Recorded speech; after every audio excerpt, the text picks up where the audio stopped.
and dubbing on what Dave was saying too, we need to remind ourselves that the history of politics has, throughout humanity has been a struggle between, in no small extent, between the haves and the have-nots.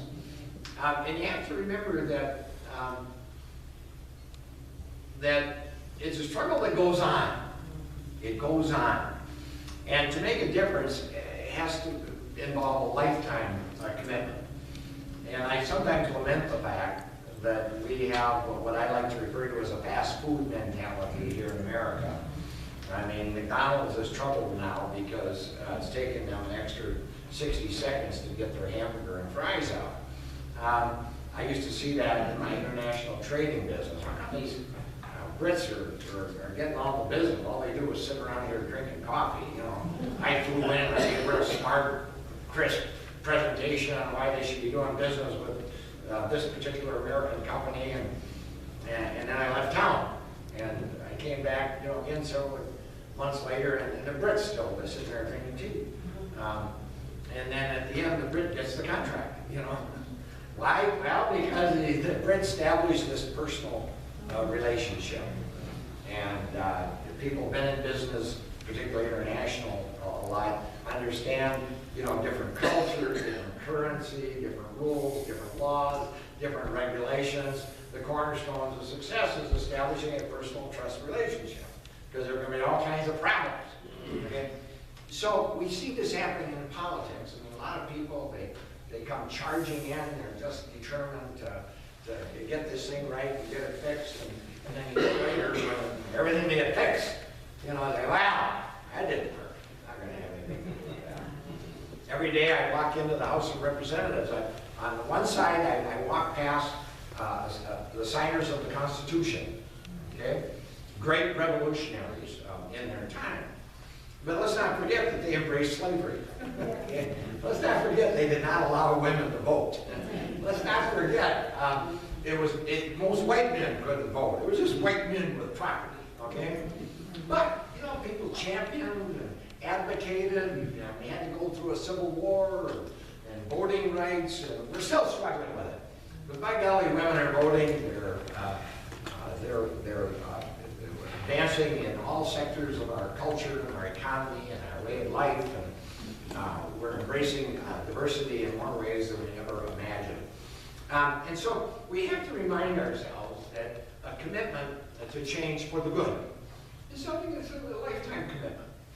And we are just as capable of rolling back progress as we are of advancing progress. And it seems to me we've gotten ourselves caught up in an era of rolling back progress.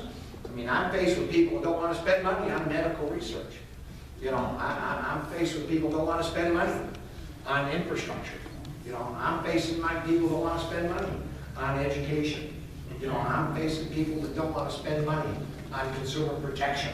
I'm facing a lot of people that want to roll back what, at least in my judgment, are the very things that are responsible for the prosperity, for the many great things that we have achieved. So it's a lifetime commitment, and it's a never-ending commitment.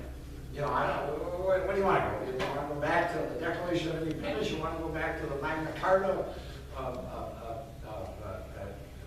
1215? It's a lifetime commitment. So. And from time to time, we end up taking some steps backward. But generally, I think there's a great advance toward progress. And that's what we have to commit ourselves to hanging on to the progress we've made, and then challenging ourselves and our friends in our community to take it to the next level. And Thomas Jefferson said it best. Ironically enough, he stands there looking at the signers of the Constitution. And he made the best articulation for change I've ever seen.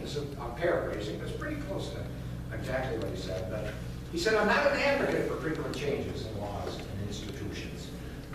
But he said, as new discoveries are made, as new technologies unfold, as the human condition changes, as the human mind progresses, then so too must our laws and our institutions. To do otherwise would be to remain forever cloaked in the clothes of our barbarous ancestors. And, you know, and our ancestors were pretty barbarous if you want to go back far enough. So that's the constant challenge. And you come into the House of Representatives from the other side, and there is a bust of Chief Buffalo from Minnesota before we became a state. Chief of the Ojibwe Nation. At age 92, he got in his birch bark canoe with some of his tribal members. And they canoed up through the Great Lakes, and they commandeered some steamboats and some trains all the way up to New York. Took a train from New York down to Washington, went up and knocked on the door at the White House. Didn't have an appointment. Why did he do it? His people were starving to death under irrigation and runaway. And he wanted to do something about it to save his people. And he laid the foundation for the Treaty of 1854. 160 years later, one of the bills I got through in the last Congress was to restore 3,000 acres that had been stolen from them following that treaty. The point being, the journey to achieve something good for the people that you would want to or represent, it's a long, difficult journey. It's a long and difficult journey. That journey has taken at least 160 years, and it started with a 92-year-old man in a birch bark canoe heading across the nation. So we need to remind ourselves, progress is a journey, it's a lifetime commitment. There's no age where it's too old to continue to fight for those goals and those objectives. So those are two of my favorite spots in the Capitol. I get reminded of both each day. Thank you.